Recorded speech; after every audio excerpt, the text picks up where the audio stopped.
कई बार लोग कहते हैं कि मैं बीजेपी के पक्ष में हूं, कई बार लोग कहते हैं कि मैं कांग्रेस के पक्ष में हूं। आप क्यों ले रहे हो किसी का पक्ष, बता नहीं पाते?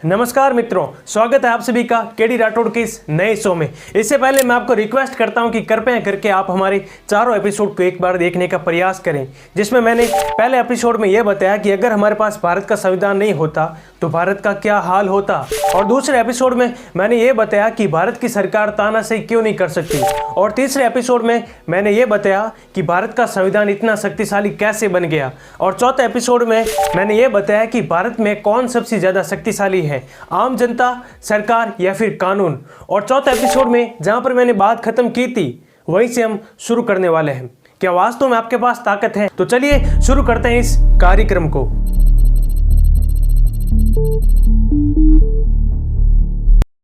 क्या वास्तव में आपके पास ताकत है? अभी हाल ही में आया था सिटीजनशिप अमेंडमेंट एक्ट, नागरिकता संशोधन कानून। सरकार का मन था, सरकार लेकर आ गई। अब कुछ लोग इसके पक्ष में थे और कुछ लोग इसके विपक्ष में थे। अब जो लोग नहीं चाहते थे कि ये कानून आए, उनकी बात तो सुनी नहीं गई। फिर ये लोग प्रोटेस्ट करने लगे, हंगामा करने लगे, हटाओ हटाओ, डेमोक्रेसी है, हमारा शासन है। ठीक है, लेकिन सरकार ने बात नहीं मानी।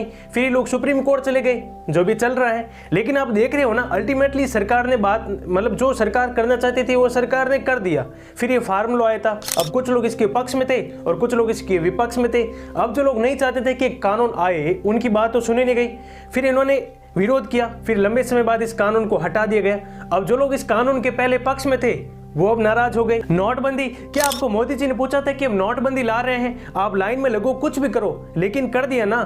क्या आपके पास ताकत है? जीएसटी लग गया, क्या आपके पास ताकत है? मे भी आपको डिमोनेटाइजेशन से बहुत ही परेशानी का सामना करना पड़ा। ठीक है, अब ये कानून अच्छा था ये बुरा था मैं नहीं कह सकता, लेकिन जो सरकार ने करना था वो कर दिया। तो आप देखोगे कि ऐसे बहुत सारे डिसीजन हैं वो सरकार ले लेती है और बीच में आप और आपको फॉलो करना पड़ता है। और इसमें अगर आप सरकार के पक्ष में हो तो बहुत ही अच्छी बात है, लेकिन अगर आप सरकार के खिलाफ हो तो कई बार सरकार आपके साथ गलत भी कर सकती है। मैं देख रहा हूँ कि बहुत सारे लोगों पर सेडिक्शन का केस लग रहा है, राजद्रोह का, आईपीसी की धारा 124A राजद्रोह। ठीक है, एक बार लग गया ना, बहुत खतरनाक कानून है। अनलॉफुल एक्टिविटीज प्रिवेंशन एक्ट लग रहा है, यूएपी है। एक बार लग गया ना ये कानून, फिर वहां पर बेल नहीं मिलती, भले ही कितना भी कोशिश करो, दे दनादन सरकार लगाई जाएगी। और ऐसे में सुप्रीम कोर्ट ने बोल रखा है कि ऐसे तो सरकार टाइम पास के लिए भी लगा सकती है, अपने ओपोनेंट को क्रश करने के लिए। पेगासस को आपने देखा कि कैसे सरकार अलग अलग लोगों को टारगेट कर रही है, उन पर नजर रख रही है। अब सरकार नजर रख रही है नहीं रख रही है ये सुप्रीम कोर्ट डिसाइड करेगी। लेकिन आप बात समझ रहे हो ना कि वास्तव में सरकार के अंदर हमारी चलती नहीं है। अगर आप सरकार के पक्ष में हो तो बहुत ही अच्छी बात है, लेकिन अगर आप सरकार के विपक्ष में हो तो आप सरकार के निशाने पर आ सकते हो, सीधी सी बात है। इसमें अगर आप तो थोड़े छोटे लोग हो, कहीं पर भी छोटी बड़ी नौकरी करते हो, अगर आप सरकार के खिलाफ बोल लो तो कोई फर्क नहीं पड़ेगा। लेकिन अब आप थोड़े बड़े हो गए हो, अब आप रिपोर्टर बन गए हो, या फिर आपने यूट्यूब चैनल खोल लिया है, तो आप सरकार के निशाने पर आ सकते हो। इसमें सबसे ज़्यादा दिक्कत रहती है जो न्यूज़ चैनल और रिपोर्टर हैं, उनकी सबसे बड़ी दिक्कत रहती है इसमें, क्योंकि इनकी रोजी रोटी इसी से ही तो चलती है, क्योंकि इनकी ज़िंदगी इसी पर ही तो टिकी है।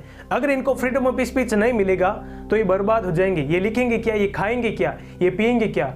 समझ रहे हो ना, क्योंकि इनकी जिंदगी इसी पर ही टिकी हुई है। तो ये सरकार क्यों कर पा रही है इतना वायलेशन वगैरह, कि कहीं पर राजद्रोह लगा देती है, कभी कुछ कर देती है, कभी क्या कर देती है। वैसे मैं सरकार के खिलाफ नहीं हूँ, सरकार बहुत ही अच्छी है। जैसे कि ऐसी बहुत सारी योजनाएं चलती हैं गरीबों के कल्याण के लिए, हमारे कल्याण के लिए। आप देखोगे कि कोरोना के अंदर सरकार और पूरे सिस्टम ने तो फाइट ऑफ किया था, हम तो घरों के अंदर बैठे रहे।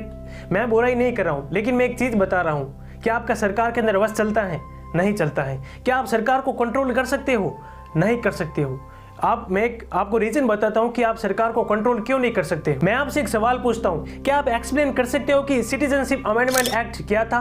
क्या आप अपने घर में अपनी मम्मी को, अपने पापा को, अपने बच्चों को, अपने भाई को, अपनी बहन को, क्या आप एक्सप्लेन कर सकते हो कि फार्म लॉ क्या था? मे भी आप इसके पक्ष में हो या मे भी आप इसके खिलाफ हो, फर्क नहीं पड़ता है। लेकिन मैं आपसे एक सवाल पूछता हूं, क्या आप इसे एक्सप्लेन कर सकते हो? क्या आप इसे समझा सकते हो? क्या आपको पता है कि इस जो कानून है इनके अंदर बुराई क्या है या फिर अच्छाई क्या है? इसी का सरकार फायदा उठाती है। जब आप खुद अवेयर नहीं होते हो ना, ठीक है, आप क्या करो कि आप देखो, सरकार के सीधा खिलाफ होना भी गलत है और सरकार का अंधभक्त होना भी गलत है। आप बस इन्फॉर्म रहिए जैसे कि सरकार कोई भी कानून लेकर आई या फिर सरकार कोई डिसीजन लेकर आई है तो इसका पता लगे कि इसकी बुराई क्या है, अच्छाई क्या है, क्या ये कानून सही में ठीक है या गलत है, इस बात का पता लगाइए। एक चीज मैं यहाँ पर क्लियर कर देता हूँ, मैं सरकार के खिलाफ नहीं हूँ। सरकार हमारे वेलफेयर के लिए होती है, सरकार के बिना हम टिक नहीं सकते। अगर कोरोना के अंदर सरकार फाइट ऑफ नहीं करती तो हम बर्बाद हो जाते। लेकिन मैं यहाँ पर एक चीज़ बता रहा हूँ कि आप पता लगे कि सरकार डिसीजन लेकर आई तो क्यों लेकर आई है। लाइक सपोज हमारे देश में होता क्या है कि सपोज मैं कृषि कानून का पक्षधर हूँ, अच्छा खालिस्तानी मूवमेंट है, कांग्रेस सपोर्ट कर रही होगी, पैसे कहाँ से आए इनके पास, इधर बैठे कैसे हैं सिंगू बॉर्डर पर, ऐसा सोचना गलत अप्रोच है। माना कि ऐसा हो सकता है, लेकिन फिर भी पता लगे कि ऐसा क्यों हो रहा है, इसके पीछे रीजन क्या है। क्योंकि भारतीय हैं, ये इस देश के नागरिक हैं, ठीक है, आपके भाई बहन है, संविधान खुद इनको अधिकार देता है विरोध करने को। आप फील कीजिए, आप पता लगाइए। मान लीजिए कि आप किसान हैं तो आपको कैसा लगेगा, और इसमें सरकार को दोषी ठहराना भी गलत बात है। ठीक है, आप पता लगे कि सरकार ऐसा कर रही है तो क्यों कर रही है, सरकार के इस मकसद के पीछे कौन सी ऐसी पॉजिटिविटी छिपी हुई है, तो इस चीज़ का पता लगाने का प्रयास करें। अगर आप किसान हो और आपको लगता है कि इसमें आपका फायदा कम है और नुकसान ज़्यादा है तो आप विरोध कीजिए, और अगर आपको लगता है कि इसमें नुकसान है जो बहुत ही कम है और फायदे ज़्यादा है तो वो तो हर कानून में ऐसा ही होता है, तो ऐसा सीधा आप किसी पर शक मत करो। ऐसा देखो, मान लो आप कोई काम कर रहे हो, कोई जॉब कर रहे हो और आपके प्रोफेशन पर कल कोई कानून बना दिए तो आप भी आ जाओगे हंगामा करने सड़कों पर।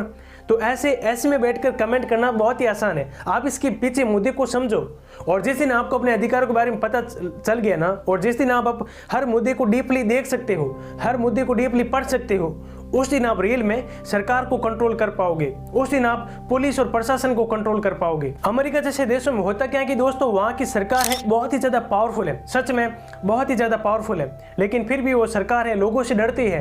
क्यों डरती है? क्योंकि वहाँ के लोग बहुत ही ज़्यादा एजुकेटेड है।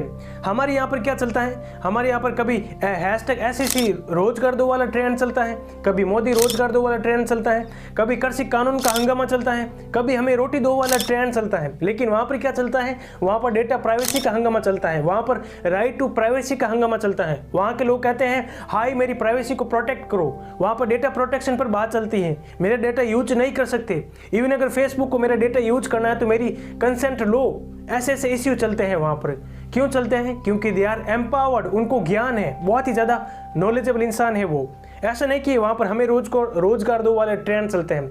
ऑब्वियसली उनके पास बहुत सारे पैसे हैं, क्योंकि इनके जो लोग हैं वहाँ के वो बिजनेस पर डिपेंड रहते हैं, और हमारे यहाँ के जो लोग हैं वो आधे से ज़्यादा गवर्नमेंट जॉब पर जो है डिपेंड रहते हैं। तो हम तो यही ट्रेंड चलाएंगे, इसमें ट्रेंड चलाओ, कोई दिक्कत नहीं है, बट बी एम्पावर्ड। अब आपके मन में एक सवाल उठ रहा होगा कि अब एम्पावर कैसे रहें, अब अवेयर कैसे रहें? तो आज से एक आदत डाल दीजिए। आप कोई भी न्यूज़पेपर को पढ़ सकते हो, उसे फॉलो करो, आप न्यूज़पेपर को डेली फॉलो करो, ठीक है। और दूसरा मुद्दा यह है कि मैंने भी अब डिसाइड किया कि मैं भी अब इन्हीं मुद्दों पर वीडियो बनाने की कोशिश करूंगा। हर मुद्दे को डीपली एक्सप्लेन करने की कोशिश करूंगा कि आखिर वास्तव में चल क्या रहा है। और ऐसे मैं अभी देख रहा हूँ कि ऐसे बहुत सारे यूट्यूब चैनल वाले हैं, ऐसे बहुत सारे न्यूज़ चैनल वाले हैं जो पर्टिकुलर आइडियोलॉजी की तरफ बायस हैं। वैसे कोई गलत नहीं है, टू बी वेरी ऑनेस्ट, उनको भी अधिकार है, वो जैसा दिखाना चाहिए वैसे बताना चाहिए, बता सकते हैं। लेकिन मैं एक ऐसा प्लेटफॉर्म क्रिएट करना चाहता हूँ, मैं ऐसा वीडियोस बनाना चाहता हूँ जिसमें आपको बेसिकली एम्पावरमेंट मिले। और अभी अब हाल फिलहाल बहुत ही ज़्यादा एम्पावर्ड है, बहुत ही ज़्यादा नॉलेजेबल इंसान है, आपको पता चल रहा है कि सिस्टम में क्या हो रहा है क्या नहीं हो रहा है, सिस्टम में क्या गलत हो रहा है क्या सही हो रहा है। आप इस हद तक सोच सकते हो कि सरकार का जो डिसीजन है वो सही है या गलत है, ठीक है। तो आप बहुत ही ज़्यादा एम्पावर्ड है, हमारी वीडियो देखने की कोई ज़रूरत नहीं है। लेकिन आप वास्तव में सरकार को कंट्रोल में रखना चाहते हो, एम्पावर होना चाहते हो, अपनी शक्ति बढ़ाना चाहते हो, ठीक है, तो मैं हर मुद्दे को डीपली क्रिस्टल क्लियरली एक्सप्लेन करने वाला हूँ, ठीक है। मैं बेसिकली हफ्ते में 4 या 5 वीडियो बनाऊंगा, कभी 3 भी वीडियो बना सकता हूँ, ठीक है। तो हर मुद्दे को मैं क्रिस्टल क्लियरली समझाने वाला हूँ। ऐसे मुद्दे जो हमें इम्पैक्ट करेंगे, जो हमारी लाइफ को इम्पैक्ट करेंगे, ठीक है, जो हमारे सोचने का नज़रिया बदल देंगे सरकार के प्रति, कानून के प्रति, इस देश के प्रति।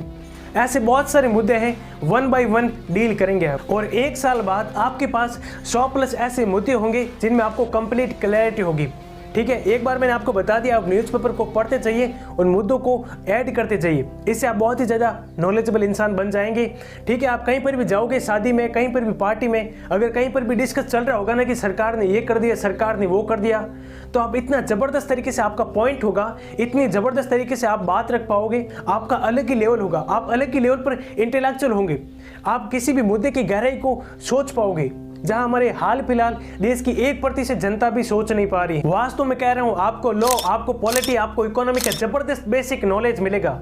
ठीक है, आप बहुत ही ज्यादा नॉलेजेबल इंसान बन जाएंगे, आप बहुत ही ज्यादा एम्पावर्ड होंगे, इसकी गारंटी मैं देता हूं। और जिस दिन हम एम्पावर होंगे ना, उस दिन हम डेमोक्रेसी का सही तरीके से फायदा उठा पाएंगे, उस दिन हमारा राज आएगा। ठीक, अगर आपको हमारी वीडियो पसंद है, अगर आपको हमारा कंटेंट अच्छा लगता है, आप इसे शेयर करना चाहते हो, तो व्हाट्सएप पर लिंक शेयर करना, देन बिग नो। आप हमारे कंटेंट को कैसे शेयर करोगे? आपने हमारा वीडियो देखा, आपको हमारा वीडियो अच्छा लगा, आप कहीं पर भी जा रहे हो, स्कूल में जा रहे हो, कॉलेज में जा रहे हो, पार्टी में जा रहे हो, शादी वगैरह में जा रहे हो, तो वहां पर बोलो उन मुद्दों को, उन पॉइंट को समझाओ, आप अपना पॉइंट रखो। 2 फायदे होंगे, इससे आपका माइंड डेवलप भी होगा और आपका मुद्दा डीपली क्लियर भी होगा, रिविजन भी हो जाएगा। मैंने आपको बोला ना पहले कि आप सिटीजनशिप अमेंडमेंट एक्ट को समझा पा रहे हो कि नहीं पा रहे हो। अगर वहां पर आप समझाओगे ना, तब आप डीपली में आप ज्यादा नॉलेजेबल इंसान बनोगे। ठीक है, ऐसे शेयर करो। आप वैसे मैं व्यूज के पीछे नहीं भाग रहा हूं, लेकिन आप लोगों को कहो कि if you want to more understanding, then आपको उनका वीडियो देख सकते हो। और दूसरा मुद्दा कि यूट्यूब पर एक महाभारत चलती रहती है कमेंट की। ठीक है, या तो बुराइयां चलती है, ए तू क्या है, तेरी औकात क्या है, या फिर तारीफें, वाह सर जी वाह, आपने हमारी जिंदगी बदल दी। मैं दोनों ही नहीं चाहता। ठीक है, आपने हमारा कंटेंट देखा, आप रिलैक्स कीजिए, सोचिए, मंथन कीजिए इसके ऊपर, फिर 15 मिनट या आधे घंटे के बाद फिर अपना कमेंट कीजिए। ठीक, अपना ओपिनियन दीजिए। और याद रखना, मैं अपना ओपिनियन नहीं दूंगा, मैं बता भी सकता हूं, लेकिन मेजॉरिटी ऑफ चांस नहीं बताऊंगा। लेकिन जो आपने कमेंट किया है उस पर आप सोचिए कि जो मुद्दा है वो सही है या गलत है, लोगों के लिए इसका क्या नुकसान है, लोगों के लिए इसका क्या फायदा है, उस चीज का पता कीजिए। जब आप कमेंट करोगे ना, तो इस पर लोग और कमेंट करेंगे, लोगों को और पॉइंट मिलेगा, लोगों को और कुछ सीखने को मिलेगा, मुझे फीडबैक मिलेगा, मुझे वीडियो बनाने के लिए मुद्दा मिलेगा। हम सब ग्रो करेंगे एज ए कम्युनिटी, हम सब एम्पावर्ड होंगे। लेकिन एक बात और, मैं यहाँ पर किसी पार्टी का पक्ष नहीं लूंगा।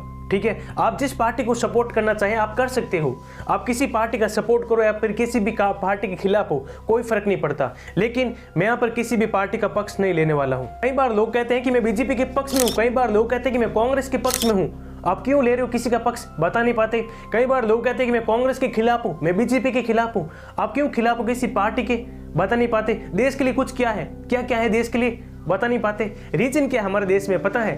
कानों सुनी, आंखों देखी नहीं।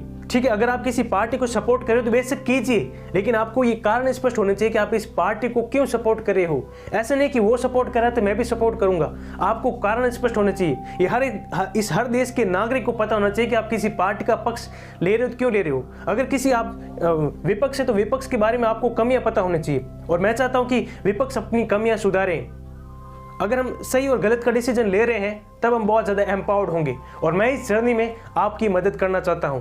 आप हमसे जुड़ें, हमारे चैनल को सब्सक्राइब करें। अगर आपको हमारा कंटेंट पसंद आता है तो इसे अपने फ्रेंड्स और फैमिली मेम्बर्स के साथ ज़रूर शेयर करें।